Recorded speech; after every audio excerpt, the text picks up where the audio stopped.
Hello everyone, today I will show you how to replace pages in a PDF file using PDF XChange Editor. Open your PDF file and select Home option. Now select Page Thumbnail option.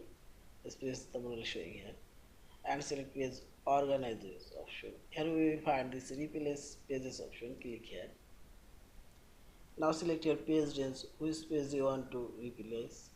I will replace this first two pages and page or first one page on from on.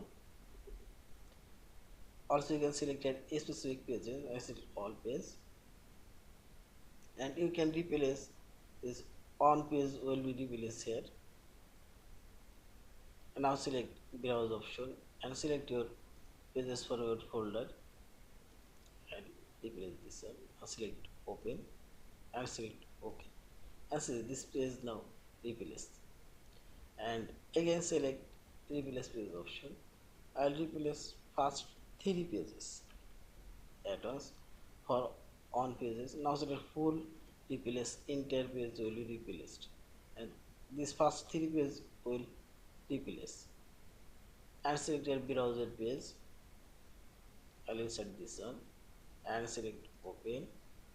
Now select OK and see this first three pages are replaced by this one.